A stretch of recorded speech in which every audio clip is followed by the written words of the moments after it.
Bismillahirrahmanirrahim. Assalamualaikum warahmatullahi wabarakatuh. Alhamdulillahi rabbil alamin. Allahumma fasalli wa sallim ala sayyidina wa nabiyyina wa maulana Muhammadin wa ala alihi wa ashabihi wa azwajihi wa dzurriyyatihi wa man tabi'ahum bi ihsanin ila yaumiddin, amma ba'du. Kembali kita melanjutkan pelajaran kita di dalam kitab Nasaihul Ibad yang dikarang oleh Al-Imam Asy-Syaikh Muhammad Nawawi Al-Bantani Al-Jawi Al-Indonesi, yang mana kitab Nasaihul Ibad adalah syarah daripada kitab Al-Munabbihat 'alal Isti'dadi li Yaumil Ma'ad, karangan daripada Al-Imam Ahmad bin Ali bin Muhammad bin Ali bin Ahmad Syihabuddin Abu Fadl Al-Kinani Al-Asqalani Al-Misri, yang lebih dikenal dengan Al-Imam Ibnu Hajar Al-Asqalani.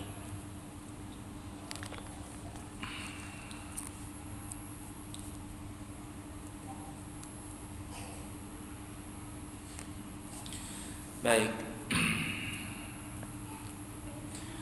kita lanjutkan pembahasan makalah yang ke-48, nasihat yang memiliki 3 nasihat. Dari Wahab bin Munabbih Al-Yamani radhiyallahu ta'ala anhu, beliau berkata, maktubun fit Taurati al-harisu faqirun wa in kana malikat dunya wal muti'u Illahi ta'ala muta'un linnasi wa in kana mamlukan wal qani'u ghaniyun wa in kana ja'ian. Yang artinya, di dalam kitab Taurat ada tertulis orang yang rakus adalah akan melarat. Orang yang rakus nanti akan melarat walaupun dia memiliki di dunia ini. Artinya apa yang dia punya di dunia ini dia ada. Tapi orangnya rakus, maka orang itu akan melarat. Arti melarat itu bahasa kitanya, dia mempunyai jiwa miskin, mempunyai jiwa fakir. Dalam kitab ini dikatakan bukan lagi miskin tapi fakir. Orang fakir itu lebih susah daripada orang miskin. Miskin dan fakir itu sama-sama melarat, tapi fakir lebih melarat, lebih susah daripada orang miskin. Bagaimana gambarannya? Gambarannya seperti ini. Kalau seandainya di satu daerah, anggaplah di Balikpapan ini, UMK berapa kita kira-kira sekarang di Balikpapan? 2 juta berapa? 2 juta? 3 juta? 300. Kalau ada orang pendapatannya 3.300.000 hidup sendiri di Balikpapan, kira-kira cukup gak? Kurang. Cukup. Kalau kurang itu terlalu banyak. Ya, insya Allah cukup saja. Apalagi kalau rajin ke Masjid Al-Amin. Berlebihan itu. Kenapa berlebihan? Masjid Al-Amin rancak keselamatan. Ya tidak. Stomat keselamatan. Nah, UMK Balikpapan umpama 3 juta, berapa tadi? 300. Separohnya berapa kalau 3 juta 300? Berarti 1 juta 650. Orang miskin itu adalah orang yang mendapatkan penghasilan di bawah standar, di atas rata-rata.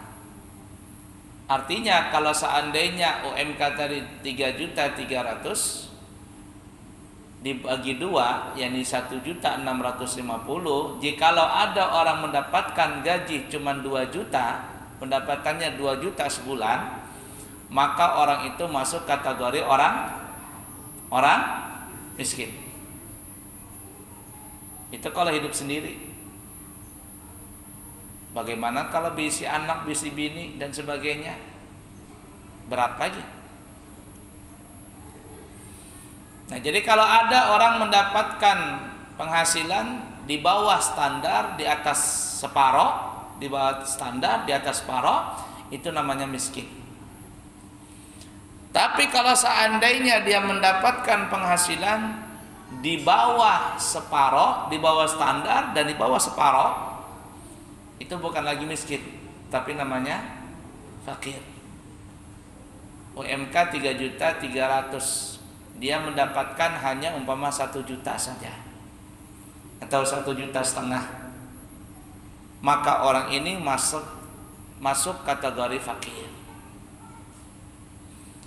Nah, di dalam kitab ini tertulis, di dalam kitab Taurat, kata Wahab bin Munabbih, al-harisu fakirun wa in kana malikad dunia. Orang yang rakus, harus bahasa kita loba, banyak keinginan. Maka orang itu, orang yang rakus atau banyak keinginan dengan dunia, sekalipun dia memiliki apa saja yang dia punya, maka pada hakikatnya orang itu adalah fakir. Kenapa fakir? Karena dia tidak pernah merasa puas. Tidak pernah merasa puas. Nah, itu. Di dalam urusan dunia ada yang namanya keinginan, ada yang namanya keperluan. Kalau bahasa Indonesianya kebutuhan, cuman kalau orang Malaysia dengar kalimat kebutuhan itu kurang bagus. Ya, makanya waktu sekolah di Hadramaut ada bubuhan Malaysia, salah sedikit ngomong bahaya tuh. Dia agak bingung kita. Ya, kita bingung, terkadang dia juga bingung. Jangan nyebut kebutuhan, nyebutnya keperluan. Nah, jadi kita ini dalam urusan dunia ada yang namanya keperluan atau kebutuhan, ada keinginan. Kalau orang itu menuruti keinginan, yaitu yang dalam kitab tadi disebut al-haris, selalu kepingin ini, kepingin ini, kepingin ini, maka tidak pernah akan puas orang itu untuk menuruti keinginannya. Tapi kalau orang itu menuruti keperluannya dia, kebutuhannya dia, setelah dia dapat, selesai. Contoh ringan, ada orang yang terobsesi kepingin punya HP yang mahal. Di dalam pikirannya dia kepingin punya HP yang mahal, yang sekurang-kurangnya dia punya HP levelnya sama dengan orang-orang yang kaya, atau kalau bisa lebih daripada orang yang punya. Dia punya sendiri saja, nggak ada saingannya. Maka orang yang seperti ini tidak pernah akan puas. Kenapa? Kita tahu teknologi itu selalu berkembang, apalagi HP. Setengah tahun sekali, 6 bulan sekali itu ada HP baru. Kalau ada orang terobsesi selalu membudakkan dirinya untuk membeli HP yang mahal, maka tidak pernah akan habis. Kenapa? Karena setiap 6 bulan sekali itu pasti ada HP yang baru. HP baru lagi, beli lagi. Padahal kemarin baru beli, harganya sampai 20 juta iPhone. Ada keluaran baru, harganya 22 juta. Bingung lagi dia mau jual ini. Nggak mungkin harganya ketika dia jual, harganya 22 juta, nggak mungkin, harganya jatuh. Lalu apa yang terjadi? Fakir. Orang ini selalu jiwanya miskin, jiwanya melarat terus. Kenapa? Karena dia selalu menuruti keinginan, tidak pernah menuruti kebutuhannya dia. Kalau orang menuruti kebutuhan, setelah dia dapat apa yang dia perlukan, apa yang dia butuhkan, selesai.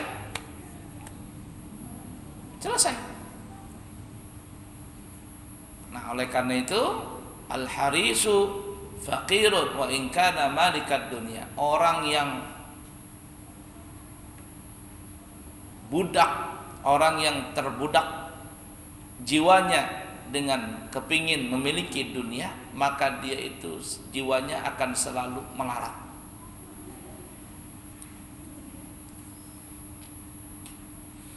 La ilaha illallah.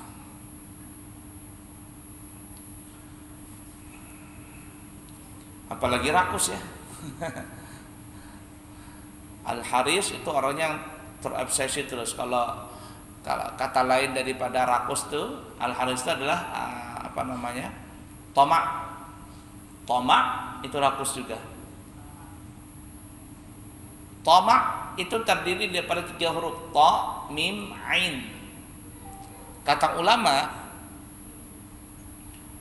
hurufnya saja itu menunjukkan bahwa hurufnya itu rakus. Dari segi bentuk hurufnya itu bentuknya rakus. Tomak artinya rakus. Huruf pertama huruf to. Perutnya buncit, tengahnya kosong.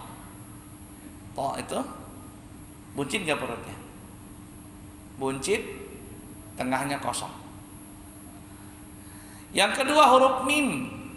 Huruf mim tengahnya bolong. Dan yang lebih parah adalah huruf ain. Mulutnya nganga, perutnya buncit. Artinya orang yang rakus itu biasanya adalah orang yang selalu berkaitan dengan urusan perut. Ya, orang rakus itu lah tuh. Pokoknya tidak pernah kosong perutnya, makan dan makan. Nah, kata ulama bentuk hurufnya saja itu sudah menunjukkan model rakus. Apalagi orangnya lebih parah lagi. Baik, kemudian yang kedua, dalam kitab Taurat kata Wahab bin Munabbih tercantum juga wal muti'u lillahi ta'ala muta'un linnasi wa in kana mamlukan. Ini nih, hebat nih, mantap nih. Orang yang taat kepada Allah Subhanahu wa taala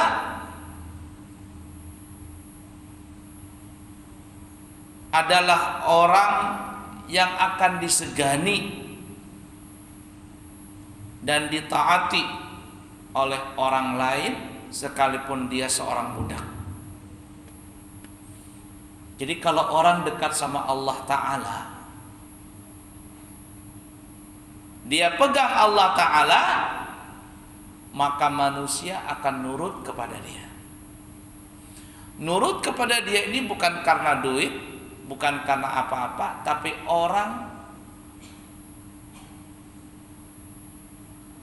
orang-orang yang melihat dia itu melihat cahaya di dalam hati orang yang dekat dengan Allah Ta'ala tadi.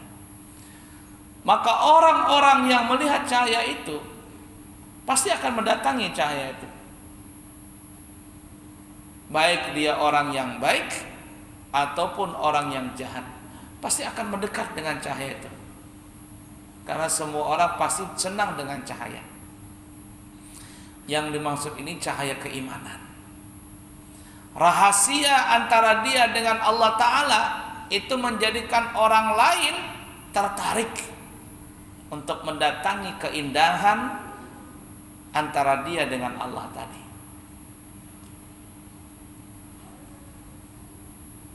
Wa in kana mamlukan, sekalipun orang yang dekat dengan Allah Ta'ala ini adalah seorang yang budak hamba saya, artinya bukan orang yang kaya, bukan orang yang pejabat, tapi dia dekat dengan Allah Ta'ala, maka orang-orang akan menuruti perkataan orang ini.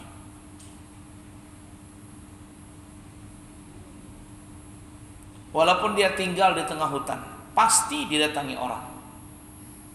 Pasti didatangi orang. Walaupun dia tinggal di tengah laut, pasti dikunjungi orang.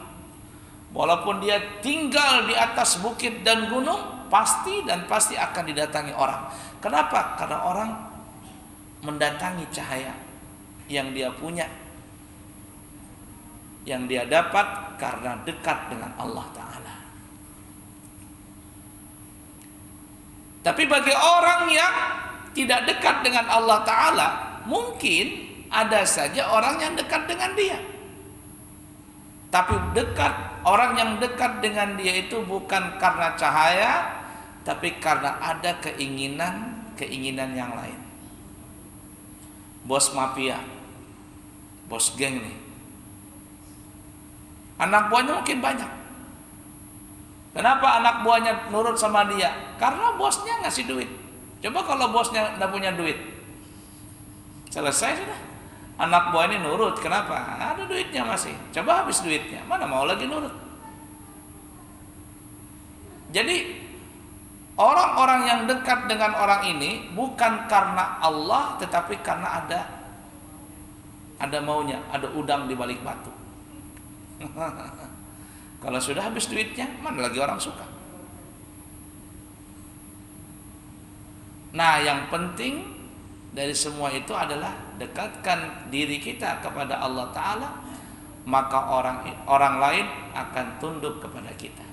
Tunduk mentaati kita itu bukan karena duit, tapi karena mereka tunduk dengan sebab ada cahaya yang kita miliki tadi, yang Allah berikan kepada kita. Taat kepada Allah, maka hamba Allah pun akan taat kepada kita. La ilaha illallah.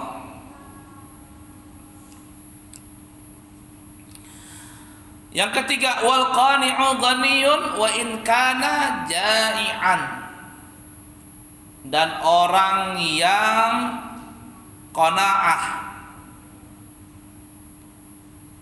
dia itu adalah orang yang kaya sekalipun dia dalam keadaan lapar. Qanaah ini bahasa kitanya merasa cukup. Merasa cukup. Balikan daripada yang orang yang rakus dengan dunia itu adalah qanaah. Qanaah merasa cukup.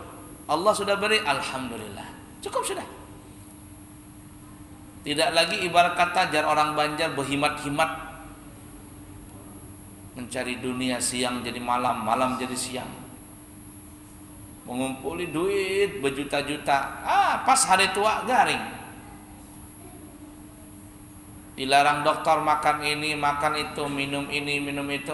Duit yang berjuta-juta tadi habis. Kenapa habis? Habis untuk bawa obat aja. Maka rugi. Itu yang tadi orang yang fokus dengan dunia. Tapi kalau orang yang qanaah, merasa cukup, dia akan kaya. Wa in kana ja'in, sekalipun dia sebenarnya lapar, tapi karena dia kaya, karena dia qanaah, cukup. Untuk apa? Orang mungkin berisi beras, berisi minyak di rumah, dia mungkin sederhana saja. Tapi orang yang rakus tadi bingung kalau seandainya, atau takutan kalau seandainya habis barang persediaan di rumah, padahal masih ada. Takutan, jangan-jangan gimana kalau minyak habis ini. Akhirnya Pak menimbun minyak. Jangan, bagaimana kalau Lombok larang ini 200.000 harganya sekilo. Menimbun Lombok. Persediaan. Tapi kalau orang yang qanaah sederhana saja, santai aja. Enggak ribut nang kayak orang sadar, santai saja. Kenapa? Karena dia qanaah, merasa cukup, maka dia mempunyai jiwa yang kaya.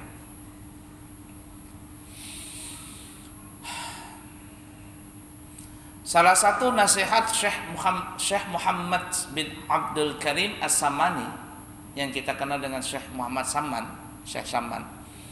Salah satu nasihat beliau adalah bertemanlah dengan orang-orang yang fakir. Maka engkau akan merasa jadi orang kaya. Kebalikannya, kalau berteman dengan orang kaya, maka engkau akan menjadi merasa orang fakir. Ini kita nih berteman sama orang-orang yang miskin. Perasaan kita tuh kaya banget sudah. Orang miskin tuh mungkin makan sehari sekali makan. Kita bisa 3 kali makan. Perasaan kita ketika kita bersanding dengan mereka, perasaan kita tuh lebih kaya dari orang ini. Dan memang kenyataan seperti itu. Lalu apa? Timbul rasa syukur. Alhamdulillah. Orang itu makan sehari sekali. Aku alhamdulillah bisa 3 kali sehari makan. Timbul rasa syukur dalam hati. Tapi kalau berteman dengan orang sugih, akhirnya apa? Perasaan jiwanya jiwa miskin. Coba kalau datang ke pengantin, pengantinnya di hotel berbintang 5. Wow. Orang datang pakai mobil. Datang pakai mobil mahal. Keluar dari mobil bajunya harum, baju batik, baju jas gitu. Kita datang bersepeda motor, masuk ke hotel berbau asap. Perasaan kita mindar banar. Baju orang bagus-bagus, seorang ini baju apa begitu. Pada saat itu karena kita berteman dengan orang-orang yang kaya tadi, perasaan kita jadi miskin. Rasa minder, kurang pede akhirnya. Ya kadang. Nah seperti itu. Qanaah ialah sikap puas dalam menerima bahagian yang ada, yang Allah berikan kepada dia, serta tidak ada kepingin terhadap apa yang belum di tangan. Jadi apa yang ada syukuri, yang belum ada sudah, tidak usah repot-repot. Itu merasa cukup. Qanaah itu merasa cukup.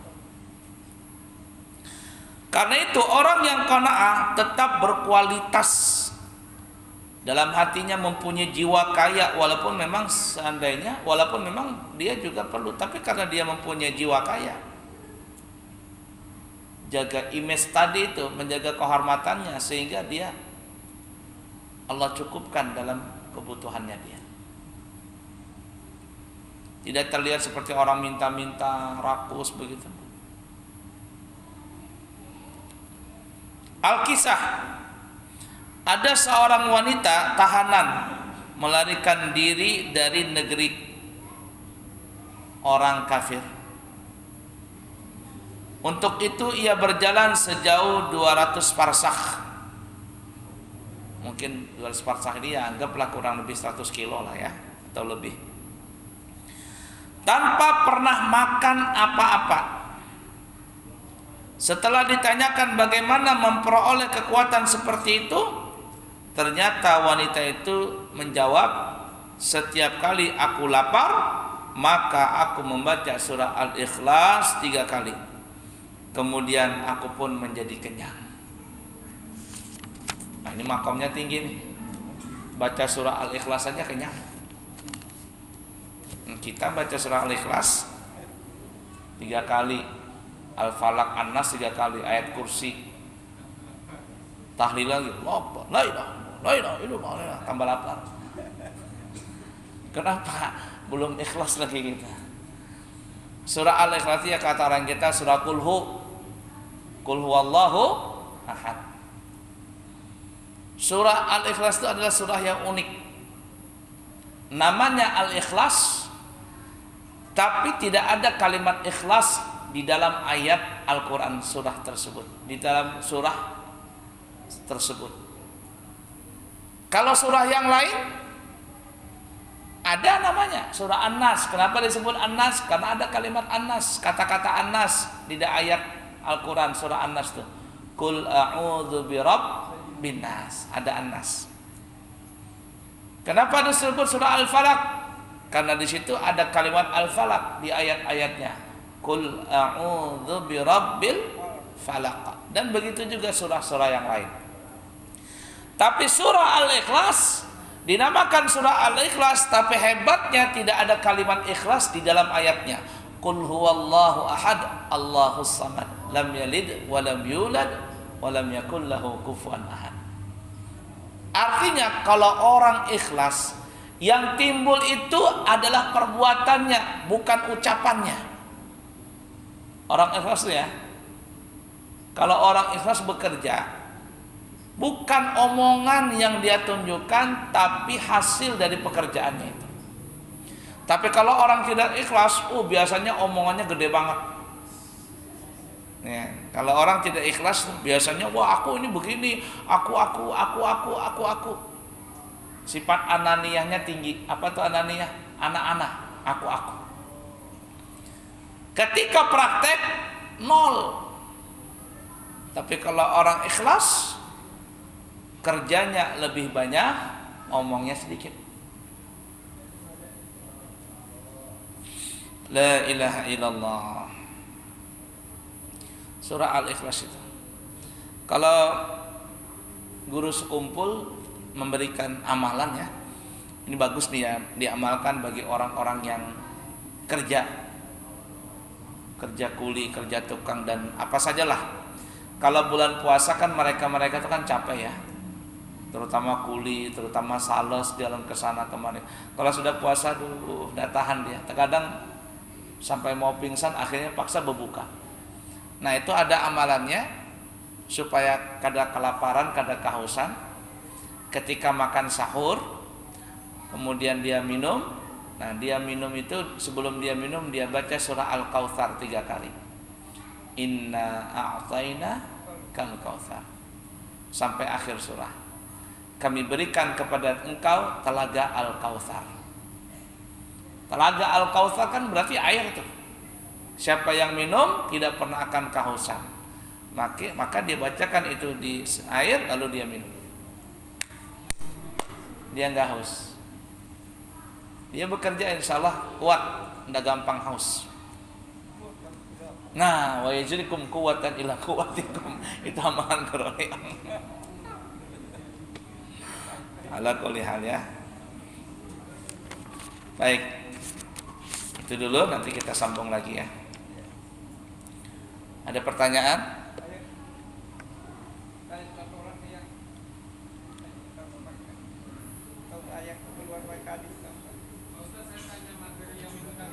Ya, apa itu? Ya. Silakan. Langsung.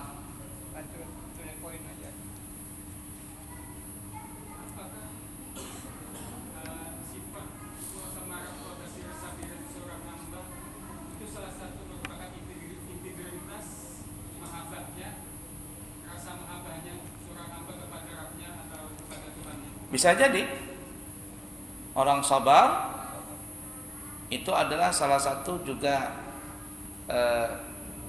buah daripada rasa cinta. Ada orang cinta dengan istrinya, dia cinta dengan istrinya, ngomel-ngomel istrinya, karena dia cinta dengan istrinya, dia sabar aja. Kenapa kamu gak marah sama istri? Aku sayang dengan istriku itu, biar dia marah-marah begitu, tapi sebenarnya dia sayang sama aku. Sayyidina Umar itu kalau di depan masyarakat, di depan kaum muslimin tegas. Makanya disebut Umar Al-Faruq. Al-Faruq yang membedakan, yang memisah. antara hak dan yang batil. Itu Sayyidina Umar itu.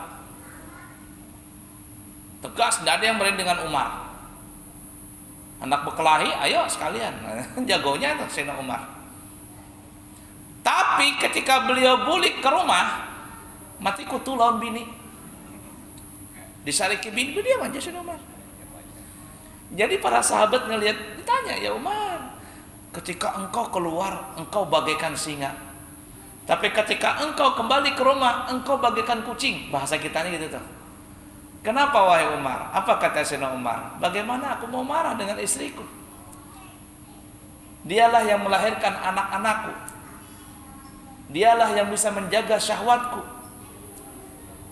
Bahasa kitanya gitu tuh, begitu tuh. Dia yang menyediakan aku makan, minum, dan sebagainya kebutuhanku. Kemarahannya itu tidak lain tidak bukan adalah untuk melampiaskan saja kecapeannya dia.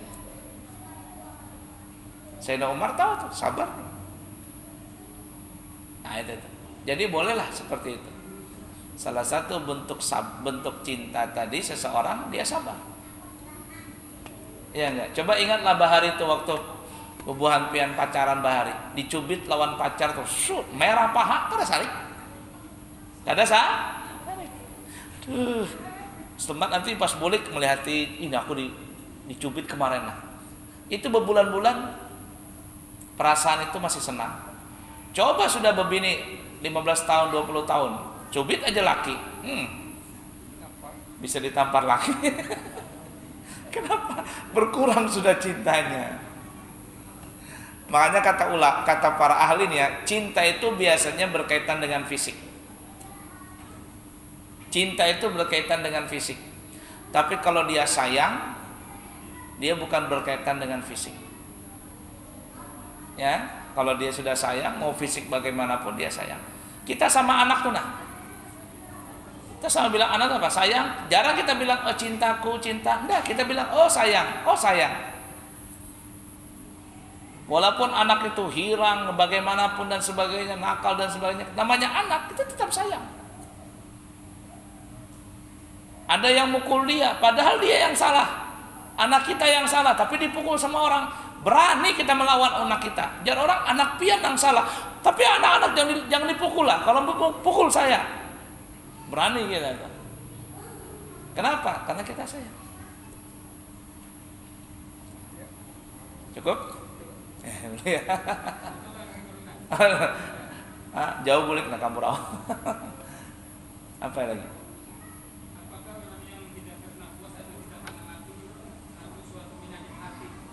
Tidak apa?